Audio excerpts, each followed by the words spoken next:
So there is a new mystery in the horrible, horrible shooting death of Ahmaud Arbery.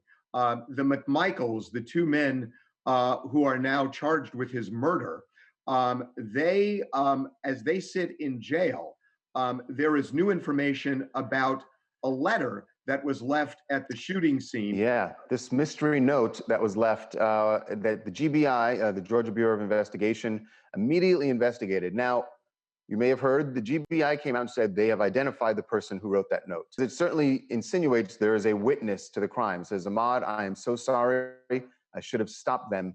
I am so sorry. So you kind of feel like it's some kind of a bystander who could have intervened and didn't. At least that's the insinuation that a lot of people had.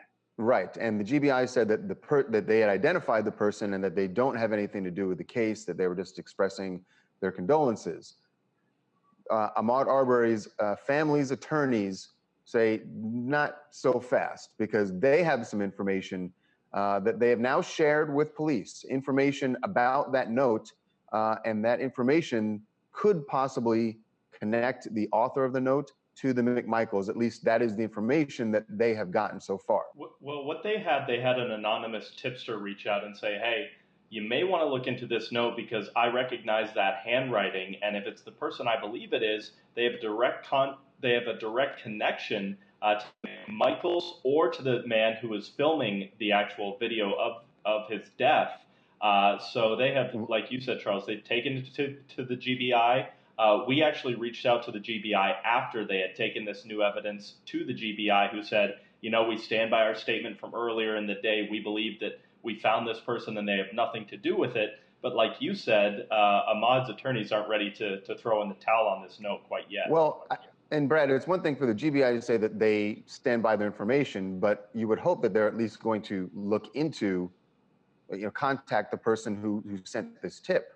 It sounded to me, though, like they did contact that person. It sounds like... No, Harvey, they contacted the person.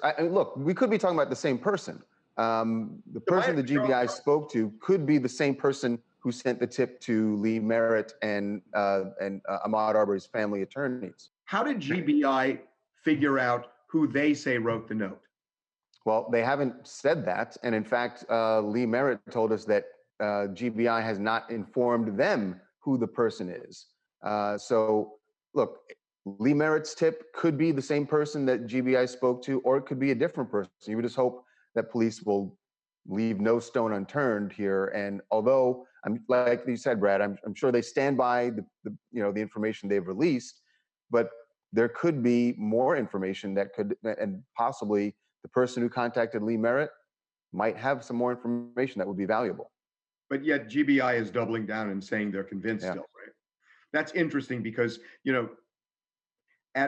they've got an issue right now because people are so suspicious of law enforcement in terms of investigating this case that I think law enforcement has to go the extra mile in a situation like this, just because of these 2.5 months that were just appalling. Right. The biggest development yet in the Ahmaud Arbery case, a text message that explains why, explains why Gregory McMichael and his son were out there trying to, well, not trying to, they did chase down Ahmaud Arbery because they say they believed that he was connected to some break-ins in the neighborhood. So Larry English, who is the owner of the home that was under construction that Ahmaud was walking through, Larry English called the police and said, hey, I'm concerned about my property there.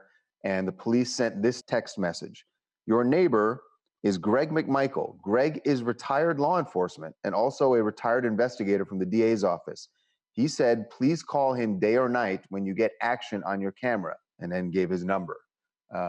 So they're telling a resident there that Greg McMichael is your man for law enforcement. Well, they're telling him a bunch of things. They're telling essentially, and this is, I don't think the media is really looking at this in the ominous way that Charles and I talked about over the weekend, that in a way, this police department deputized a vigilante because they created a vigilante by deputizing someone who is not law enforcement. And I mean, for them to be telling Larry English, the owner of that home, that Greg McMichael is the person you have to call, that's saying that you're treating him as law enforcement, and he's not. But here's what's screwed up about this, with the police saying that he will handle this instead of us, and basically putting him, a retired officer, in that position. What I think, that I can already hear it. What his lawyer is going to say is, well, look, he didn't make a citizen's arrest. He was making a law enforcement arrest because the police department deputized him. The one thing I will say, Harvey, the loophole here is we don't know yet what conversation happened between Glynn County Police and Greg McMichael. This is what the police are telling Larry English, to contact Greg McMichael. Oh, right. No, but Charles, we don't know that the police really did deputize Greg McMichael, but essentially for the homeowner, that's what they're doing. Well, no, they did not deputize him in the sense of saying it. Right. The effect is deputizing him. And when you read that text message carefully, McMichael is the one who asked the police to let him do this, and they said okay. So it's so what you essentially have, Harvey, is Greg McMichael is stepping up to be the vigilante for the neighborhood, and he tells the police that he wants to do this, and the police apparently approve it. Not only approve it, they abdicate what they would do and give it to him. So it's screwed up. But I just hear the lawyer for McMichael saying, he wasn't acting as a citizen here. This is just insane. But now, Harvey, as Charles and I have been talking about this all weekend. We discussed, I think that might help Greg McMichael, but let's remember here that the person who actually fired the shots that killed Ahmaud is Travis, and he's not former law enforcement, and he's not, by text message or anything else that we've seen yet, a de facto deputy for the department. So. Right.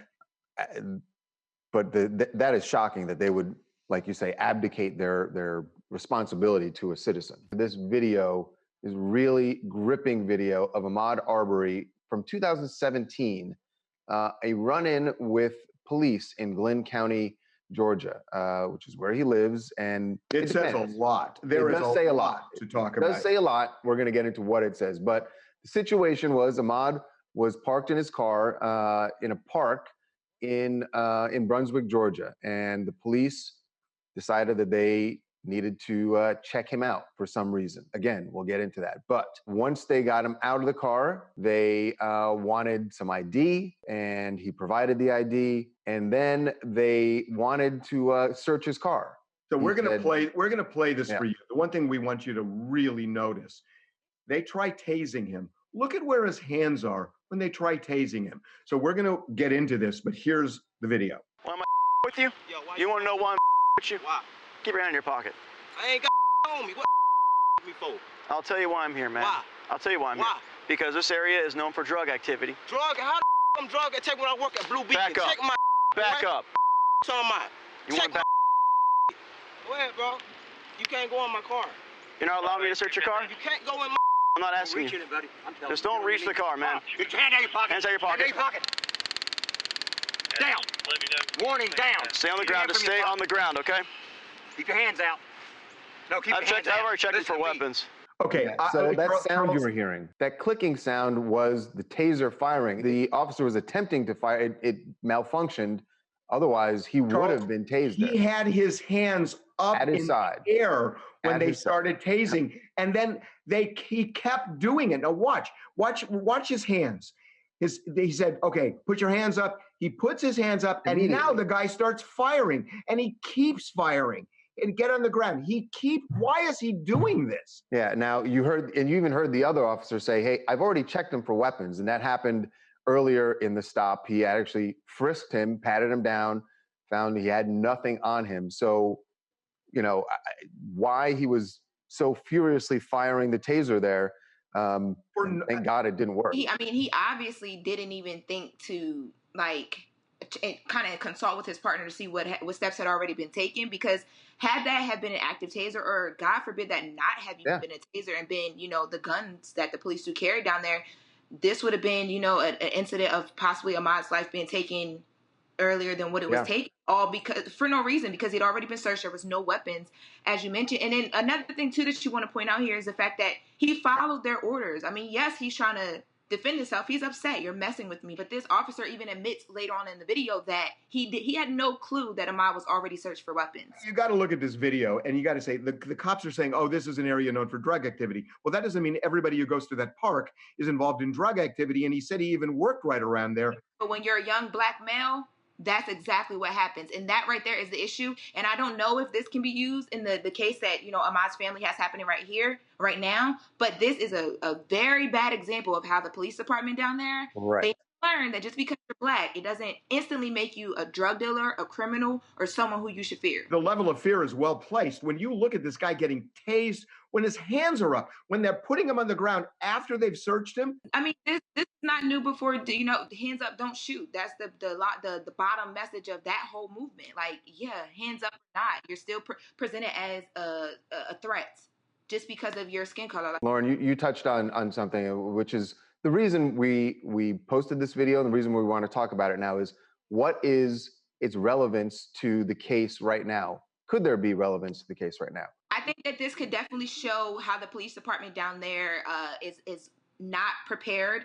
when it comes to dealing with people of color. And just when it comes to dealing with tense situations in general. You could sense that there was an intense moment here, and they instantly responded by grabbing a taser. Lauren, I agree with you that video does show perhaps how the police deal with people of color down there, but Travis McMichael is not or never was a police officer.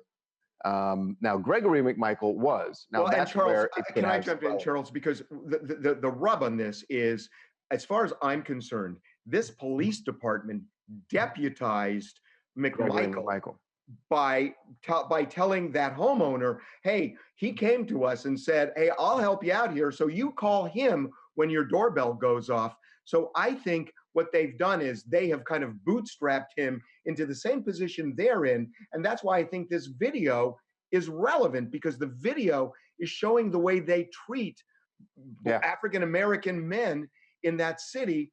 And they were comfortable letting McMichael do what they did back then.